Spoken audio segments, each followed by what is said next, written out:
안녕하세요. 건축시험기사를 공부하고 연구하는 아키안입니다. 오늘은 날씨가 무척 좋은데요. 어제인 136회 시험일은 오전에는 좋은 날씨가 이어지다가 4교시 시간쯤에는 비가 많이 오는 좀 변덕스러운 날씨였습니다. 그래도 여러분들 최선을 다해서 시험을 치신 것으로 생각되고 모두 수고하셨다는 말씀을 드립니다. 5월 시험은 여러 가지 기념일과 업무들이 많이 있는 날인 만큼 시험 준비하시는데 수월치 않았을 거고요. 무엇보다도 공부 기간이 짧아서 시험 준비하시는데 좀 어려움이 있었을 거라고 생각이 됩니다. 그래도 다행히 근본 시험 문제는 전체적으로 무난하게 출제되어서 많은 분들이 기대하시는 것으로 그렇게 알고 있습니다.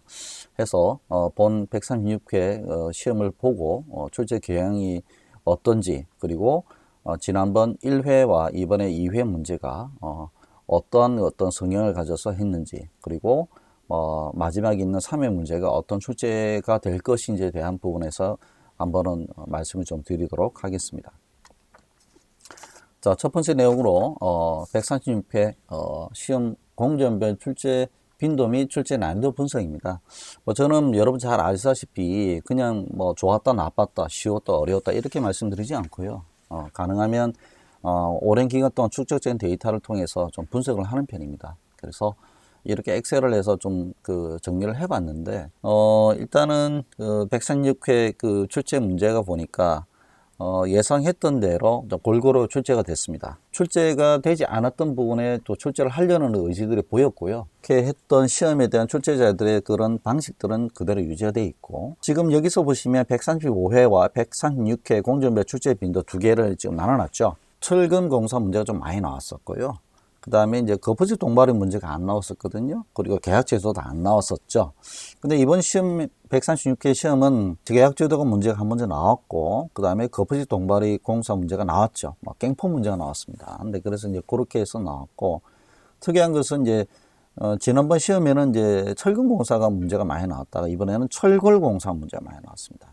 그리고 콘크리트 공사, 그 다음에 마감 기타 공사, 그 다음에 총론 안전 문제는 여전히 계속해서 문제가 좀 출제가 되고 있는 상태니까, 아무래도 이런 그래프의 어떤 모양은 앞으로도 계속해서 좀 진행이 될 것 같다 이렇게 생각이 됩니다. 그래서 아쉽지만 가설, 토공, 기초공사는 한 번씩 돌아가면서 좀 빠지거나 문제가 한두 문제 정도만 출제되고, 나머지는 대부분 또 오른쪽에 있는 그러니까 철근공사부터 총론 안전 문제까지가 좀 많이 나오지 않을까 생각이 되고요.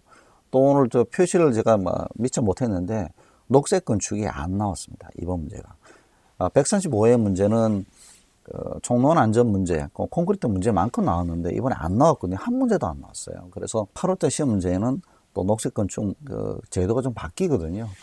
녹색 건축 관련 설계 관련된 내용들이 건축물 에너지 전략 설계 기준 관련된 내용이 6월달에 바뀌는 걸로 제가 알고 있기 때문에 한번 실제가 되지 않을까 그 정도로 생각을 하고 있습니다. 전반적인 출제는 빠짐없이 하려고 노력하시고, 또 무엇보다도 조금 빈도에 관련돼서는 좀 유난히 좀 느낌이 오는 것이 PC 커터널 문제를 좀 많이 내셨어요.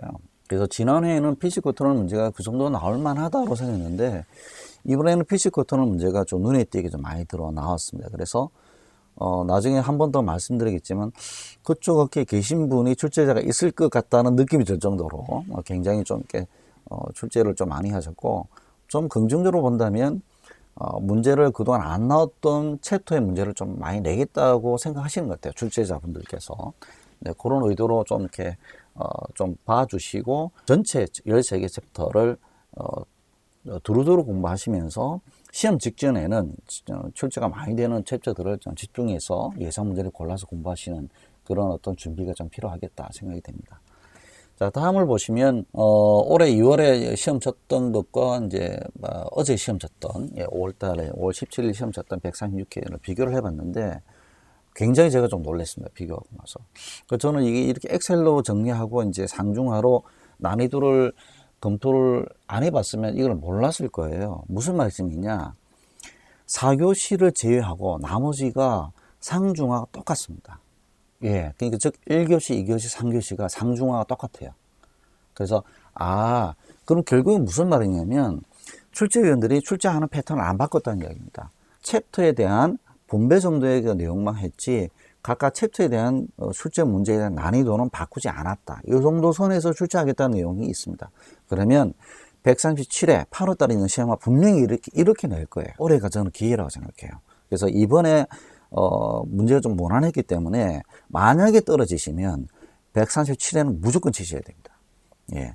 아마 내년에 출제위원이 바뀐다든지 또 몇 분이 또 이렇게 일부 바뀌게 되면 출제위원 분위기가 좀 바뀔 수도 있기 때문에 136회에서 만약에 아쉽게 떨어지셨다 하시면 137회는 무조건 공부하시는 게 좋다. 이렇게 보여지고, 그리고 이제 제가 올해 바뀌었기 때문에 아마 내년에도 이런 영향이 가시지 않을까 생각되면 어쨌든 올해 공부를 시작하셨던 분들이 내년에 아마 성과를 보실 것 같아요. 그러시더라도 저는 기대가 될 거라고 생각합니다. 그래서 올해 하고 내년까지 공부하신 분들은 당분 이 패턴으로 갈 거라고 저는 좀 판단되기 때문에 이번 기회에 공부를 좀 하시면서 시험 치시고 오시는 게 좋겠다. 물론 여기서 전제사항이 묻습니다. 시험이 쉽고 어렵고 하고 그 다음에 많이 붙고 적게 붙고는 좀 다른 문제입니다. 그렇기 때문에 시험이 쉽게 나왔다 해서 많이 붙는다 이런 건 아니거든요. 그렇기 때문에 지금 이제 136회 문제가 아무래도 좀 쉽게 나왔어요. 그래서 즉 저번 시험 문제가 좀 무난하게 나왔고 좀 쉬웠다는 말이 있는데, 특히 지금 여기 보시는 지금 점수로 표시된 4교시 문제는 지금 상중하로 할 때 1, 2, 3이었다가 지금은 1, 0, 5입니다. 내가 이렇게 보고 나서 4교시가 왜 이렇게 쉬운 문제지? 내용을 보니까 대부분 기본 문제에다가 예전에 출제했던 문제, 뭐 VE 문제라든지 이런 문제들이 나왔어요. VCP 이런 것들. 근데 그런 문제들은 청문회에 대한 문제들은 여러분들이 많이 보셨기 때문에 너무 쉬운 문제였거든요. 그래서 아마 4교시는 비도 오고 뭐 이런 식이지만 좀 시험 치시기가 좀 수월해질 겁니다. 굉장히 뭐 손도 아프고 뭐 눈도 아프고 뭐 온몸이 힘드시고 이럴 텐데 굉장히 좀 이렇게 그래도 4교시가 그래도 그 6문제 중에 4문제만 고르는 문제이기 때문에 충분히 4문제를 고르는데 거의 대부분 사람들이 어려움은 없었을 거예요. 좀 실력이 좀 부족하시거나 공부를 좀 짧게 하셨던 분들도 4교시만큼은 좀 칠만했다라고 생각을 했을 겁니다. 그래서 저도 유난히 제가 한 12년간 강의를 해오는 기간 동안에 좀 손에 꼽힐 정도로 아주 쉬운 교시였습니다. 그래서 이렇게만 시험 되면 얼마나 좋겠습니까? 학원도 필요 없고 혼자 공부해도 될 만큼 쉬운 문제지만 이제 앞으로 이런 문제들이 또 많이 좀 사라지는 추세이기 때문에 학원을 나오라 안 나오는 뜻이 아니고, 그래서 많은 어떤 정보들, 많은 어떤 자료들을 통해서 계속해서 자기 실력을 갈고 닦길 바라겠습니다. 자, 여기서 이제 리뷰를 하는데 리뷰는 사실 제가 보니까 이번에 시험 문제가 좀 쉬웠기 때문에 리뷰할 게 별로 없어요. 하지만 주요 문제 중에 뭐가 좀 어려웠고 이런 문제들을 준비하는 과정에서 좀 이렇게 제가 주요하게 아주 핵심적인 내용을 좀 말씀드리겠습니다. 왜냐하면 사실 제 채널을 보시는 분들이 학원에 계신 강사분들이나 원장님들이 좀 보시는 걸 제가 들었습니다. 뭐 이게 제가 어떤 모임에 갔는데 농담으로 이렇게 잘 보고 있다 이런 말씀하시길래 제가 깜짝 놀랐는데, 그래서 그런 부분에서도 저는 어차피 이제 앞으로 이제 학원 강의를 안 할 사람이기 때문에 그래서 이런 부분에서 그렇게 좀 자유롭게 좀 솔직하게 말씀드릴 수 있거든요. 네, 그래서 이제 그것들을 좀 말씀드릴 거니까 뭐 지금 수험생이나 아니면 이제 수업을 하시는 교수님들께서도 좀 들어보시고 뭐 공감하시는 부분이 있으면 또 참조하시면 될 것 같다 생각됩니다. 자, 들어보겠습니다. 간단하게 말씀드릴게요. 자, 일단은 문제가 1교시 문제가 너무 쉬웠죠. 예, 그래서 사실은 지난 2월달 문제보다도 조금 더 쉬웠습니다. 물론 이제 우리가 337 법칙에 위배되지 않아서 그 정도 범위였다고 아까 내용을 표시를 했는데, 건설산업정보시스템, 이건 PMI에서 이거는 뭐 어진간한 회사의 규모는 다 하고 있습니다. 근데 그걸 하고 있다는 거, 시험 문제 답을 쓸 수 있다는 좀 다른데, 이게 이미 한 2번 정도 시험 나왔던 거예요. 그래서 어떠한 학원의 교재에서 다 나와 있습니다. 그리고 자기가 썼던 부분에서의 내용을 유추할 수 있기 때문에 공부 좀 부족하신 분들도 이 문제를 고르는 데는 어려움을 없었을 겁니다. 근데 잘 쓰고 못 쓰고의 차이가 있겠지만 분명히 대부분 골랐을 거라 생각되고, 특이한 건 1번 문제가 보통 안전 문제, 가시성 문제였는데 뭐 이렇게 시스템 문제가 나왔다는 건. 근데 그것도 좀 하지만 지난번 2번 시험 문제도 이런 어떤 시스템, 정보에 대한 뱀스라, 그때 시험 문제 나왔죠?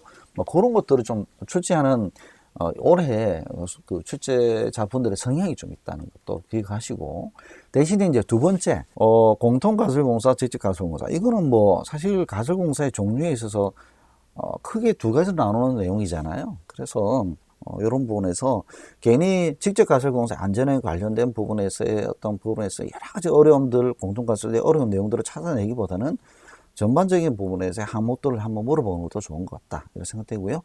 3번 지지주상도. 이 문제는 뭐, 토공사 문제인데, 이것도 지질 주상도가 나와 있는 주 결과에 대한 그 자료들을 어떻게 파악하고 어떻게 현장에 접목하는 내용에 대해서 그런 것들을 좀 더 구체적으로 쓰신다면 점수가 더 될 거고요. 그냥 답만 쓰신 분들은, 그냥 교재에 있는 답만 쓰신 분들은 조금 경쟁력이 떨어질 겁니다. 즉, 이번에 정체적으로 말씀드리면 문제가 좀 쉬웠으면, 차별가 안 돼 있으면 점수 받기가 쉽지 않을 겁니다. 그래서 아마 시험은 쉬웠는데 내가 이제 차별화해서 어느 정도 내가 효과를 받는지 뭐 그런 것들을 생각해 보시면 사실 굉장히 불안해 하시는 수험생들이 좀 많을 거다 생각합니다. 뭐 저도 사실 한 분 한 분의 어떤 답을 모르기 때문에 어떻게 좀 모르겠습니다만은 그래도 좀 담담하게 기다리시고, 그리고 올해 만약에 이번에 안 되신 분들은 차별화, 그러니까 지금 시험 문제 출제 경향을 아주 공고하게 딱 유지를 하고 계시기 때문에 8월 때 시험 문제가 어떤 수준에 나올지 대충 알잖아요. 그러면 자기만의 차별화 전략, 그런 것들 잘 세울 필요가 있을 거라 생각합니다. 문제는 이제 4번 하도급 대금 연동제죠. 하도급 그 연동제는 이게 올해 2월 23일 날 이렇게 시행이 되었고, 입법 예고는 작년에 됐었습니다. 근데 이제 이게 공정거래위원회의 주관 내용이거든요. 그래서 저희가 이거 직접적으로 관여하지 않는 분들은 이거 저는 몰랐어요. 사실 솔직히 말씀드리면 뭐 이번에 시험 문제 많이 맞췄다고 말씀하시면 저는 많이 맞췄거든요. 근데 요거는 제가 요청을 못했습니다. 솔직히 말씀드리면. 그래서 이게 왜 그런가 봤더니 공정거래위원회에 대한 어떤 입법 활동에 대한 내용이어서, 물론 건설과 관련되긴 하지만 제가 여기까지 뒤져보지 못했던 부분은 제가 좀 미스였구나 생각이 좀 들고요. 어쨌든 내용을 보시면 지금 이제 원재료 가격이 변동될 경우 하도급제가 불리한 사항을 피할 수 있도록 이제 대금을 좀 같이 이제 좀 깎아주는 거죠. 예, 그렇게 이제 조정해주는 뭐 그런 제도인데요. 그래서 이제 하도급 대금을 10% 이상을 차지하는 주 원료 제조가 있다면 연동해서 계약을 좀 체결해서 좀 부담을 좀 이렇게 완화시켜주는 내용입니다. 결국에는 이제 기대효과가 불공정 하도급 관행 개선, 그 다음에 수급자 사업보호, 중소기업 경영 안전망 강화, 산업전발 위험 분산. 이게 이제 원재료가 올라가면 결국에 이제 하도급 업체가 많이 끼얹는 그 어떤 사회적 문제 때문에 뭐 그것 때문에 그걸 보전해 주겠다는 차원에서 이렇게 한 거 좋은 제도입니다. 근데 이제 요게 이제 요게 시험 문제에 나와서 저도 좀 깜짝 놀랐고 저도 한번 살펴볼 내용이고요. 그 다음에 이제 그 프리캐스트 그 충전 콘크리트, 요거 있는데 사실 이번에 처음 나왔던 문제고 예상이 안 됐던 문제입니다. 그래서 어느 학원에서도 예상을 못 했던 문제일 거고요. 그래서 이제 그 일반적 교육은 지금 보시다시피 내용입니다. 그냥 어떤 그 PC나 프리캐스의 어떤 부재에 있어서 세로와 가로 부재의 공간을 채워주는 거죠. 그래서 이제 거기에 유바가 갈려 있거나 그렇게 이제 이게 PC 같은 거 그렇게 돼 있잖아요. 그것들을 하는데 굉장히 고강도의 콘크리트를 채워가지고 순간적으로 이제 조강 콘크리트 이상을 쓸 겁니다. 그래서 이제 굉장히 강도가 있으면서 굉장히 조강 콘크리트 이상의 어떤 속도를 내서 빨리 굳을 수 있도록 뭐 그렇게 좀 하는 내용으로 제가 알고 있고요. 그래서 이제 보면 그런 내용들이 구조나 강성 외에도 단열, 방수, 그다음에 주변 구조와 연결에 있어서 좀 더 발전된 어떤 내용으로서 상세한 어떤 역할들을 좀 더 부여를 하고 있고, 그 다음에 콘크리트 종류도 일반 콘크리트, 자기 충전 콘크리트, 고강도 콘크리트에서의 역할과 기능들이 조금 다릅니다. 그래서 이런 것들은 아마 논문이나 이런 것도 좀 찾아보셔야 될 것 같고, 일반적인 내용은 이렇다 좀 보시면 되겠습니다. 그 다음에 철근 프리패브 공법은 뭐 아시는 게 넘어가고, 건물의 재진 장치, 저는 이번에 시험 문제나 이게 나올 줄 알았어요. 왜냐하면 제가 분명히 수험 시간에 뭐라고 이야기했냐면, 지금 처음으로 봤을 때는 우리가 이제 그 지진에 대한 문제, 내진에 대한 문제가 나올 거다. 근데 내진, 재진, 면진이 뭐냐, 이렇게 문제는 안 나올 거란 말이에요. 이제 그 시대가 지났기 때문에. 그러면 면진 또는 재진인데, 그러면 아마도 재진 쪽에서 TMD나 또는 TLD가 나올 거다라고 이야기를 했었어요. 그래서 아마 이제 그걸 포함한 어떤 재진 장치를 다 이야기를 했기 때문에 좀 더 포괄적으로 이야기하겠지만, 어쨌든 그 문제가 나올 거라 생각해서 준비를 했고요. 철골공사의 전단 연결재는 이거는 철골이로 갖다 지정을 해줬잖아요. 그러면 이거는 거의 뭐 서드볼트라고 봐야겠죠. 서드볼트 같은 경우는 이제 철거보가 지나가고 나면 그 위에 데크볼트 깔고 나서 그 위에 이제 서드볼트가 보유해서 전기용접을 해 나갑니다. 감경이나 사이즈는 이제 구조 계산에 나오는데, 즉 멀리서 보더라도 서드볼트가 지나가는 자리는 뭘까요? 그 밑에 이제 철거보가 있는 거죠. 근데 그런 어떤 전단 연결 철물을 하면서도 실제로 있고, 또 그것만 이야기하는 게 아니고 우리가 또 어디 부분에 있냐면 인베디드 플레이트, 그죠? 세로 부분에서요. 그것도 이제 전단 연결 철물이라 보기 때문에 그런 부분에서 같이 좀 답을 쓰신 분이 좀 유리하지, 스터드 볼트의 일반적인 사항만 가지고 쓰셨으면 조금 부족할 수도 있다, 이래 보여집니다. 그래서 쉬운 문제라고 이게 생각하지 마시고, 이거 좀 다각적으로 좀 더 한두 개 정도를 좀 표현할 수 있는 능력이 있었으면 훨씬 더 좋은 점수가 받을 거라 생각되고, 그 다음에 이제 이게 스플라이스 플레이트는 뭐 솔직히 말씀드리면 이거는 이제 처음 봤습니다. 예, 그래서 이제 지금 말씀드린 하도급 대금 연동제, 프리캐스터 충전 콘크리트, 그 다음에 이제 스플라이스 그 플레이트 같은 경우는 요거 세 개가 이제 제가 보다 상으로 봤어요. 예, 그리고 나머지는 뭐 중하, 하가 많죠. 예, 그래서 이제 다 학원 교재도 좀 있는 거고 뭐 할 수 있는 내용이니까, 그래서 이번 시험은 뭐 비교적 좀 괜찮았다, 풀기에 좀 수월했다, 이런 말씀드립니다. 그래서 옥상 방수녹화, 그 다음에 뭐 배력, 온도 철근, 그 다음에 구조형 실란트 같은 경우는 시험 문제 안 나왔었던 부분이에요. 근데 SH 공법 이런 내용들은 다 나왔기 때문에. 근데 구조형 실란트가 두 가지죠. 이제 비구조형과 구조형이 있는데, 이제 그 구조형 같은 경우는 이제 실질적으로 이게 이제 부재 사이에 이게 실런트를 해서 그거는 구조적인 역할을 할 수 있도록, 거기에 대한 시공 출전에 대한 부분들, 그런 백억제라든지 그런 것들도 좀 이렇게 표현도 하시고, 그러니까 백억제를 쓴 이유가 처음에 줄을 놓을 때 그게 안쪽으로 밀려나지 않고 그 라인을 맞추도록 만들어 놓은 거거든요. 그래서 그런 어떤 간단한 디테일이라도 좀 답을 쓰실 때 좀 그리셔야 되실 거예요. 그래서 스트레처 실란트 같은 그레이징 같은 경우는 결국에는 유리로 된 기둥 또는 이제 그 바가 세워져 가지고 잘 보이지 않는 그런 형태잖아요. 그래서 유리 기둥이나 그런 부분에서의 구조형 실란트를 어떻게 하는 부분들에 대해서 좀 표현하는 거. 그래서 그런 것들에 대한 부분들이 좀 구체적으로 답안지에 표현이 되겠죠. 철거 용접전 예열은 제가 시험 문제에 나올 거로 예상을 했고, 이거를 제가 말씀드리냐면, 철근이 나왔기 때문에 철거에 대해서 관심이 있고 거기에 대한 내용이 나올 거예요. 두 가지로 봤어요. 하나는 예열이하고 하나는 부식이라 봤어요. 철골의 부식 방지나 그다음에 예열일 것이다 했는데 예열이 나왔습니다. 그래서 이제 그런 부분에 대해서는 좀 지금 보시면 이제 이번에 4월 달에 제가 준비해서 따로 과제를 냈던 거거든요. 이렇게 쓰셨고요.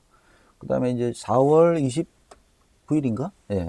이제 답을 이게 스터드 볼트를 했는데 이거 15분 만에 썼다 해서 약간 제가 그렇게 마시고 좀 줄여봐라, 이렇게 제가 좀 조언을 했던 그런 사례가 있었고, 그 다음에 온도, 배력, 철근, 여러분이 풀기 싫어하지만 출제자는 출제하기 좋아한다, 이런 제가 말을 했거든요. 그래서 학원 계시는 우리 소장님들께서 많이 좀 웃으셨는데, 뭐 그렇습니다. 실제로 출제하기 좋아하시더라고요. 어쨌든 이번에 커트론 문제가 좀 많이 나왔다는 데 대해서 저는 조금 주목을 하고 있고, 그 다음에 이제 용접결함, 이거 용접결함 나온다 했거든요.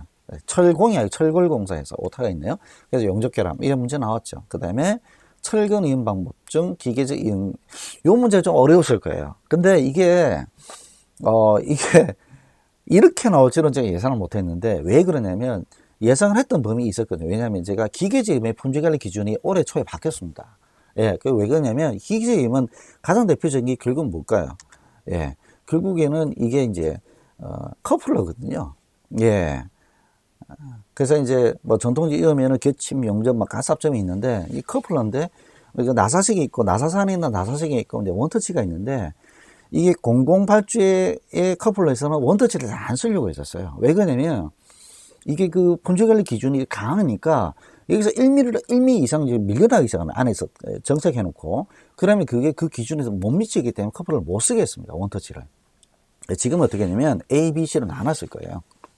그래서 이제 세 단계로 나눠서 등급을 나눴기 때문에 그 등급에 맞는 어떤 해당 부위나 내용이면 원터치도 가능한 것으로 지금 이렇게 좀 합리화시켜 놨습니다. 그래서 그런 것들이 있었는데, 이번에는 아예 이제 기계지 이음 전체에 대한 문제가 나왔었죠. 그래서 이제 문제가 이렇게 나왔구나, 이렇게 좀 알 수가 있을 거예요. 그래서 어쨌든 이교시 문제 중에는 조금 그래도 어려운 문제가 아니었을까 생각되고, 그 다음에 이제 철근 콘크리트 지하 주차장 균열 누수. 이거는 그냥 균열 누수의 문제입니다. 예. 그래서 제가 강의 때 늘 말씀드린 게 뭐냐면, 건축 시행기사의 가장 대표적인 문제가 뭐냐라고 물어보면 균열이고, 균열에 대한 방지 또는 대책, 요 문제라고 말씀드리거든요. 그래서 균열은 늘 나오는 문제예요. 예. 그래서 거기다 누수까지 같이 있잖아요. 이거는 현장의 문제이기도 하지만 상당히 저는 이런 문제가 좋습니다. 예. 원론적이지만 현장의 문제를 갖고 와서 마감이 누수까지 같이 겹쳐가지고 거기에 대한 어떤 실제적인 견해 내용들을 많이 할 수 있도록. 예. 그래서 저는 좋은 답이 이번에 많이 나왔을 거라 생각을 합니다. 현장에 계신 분들이 많기 때문에.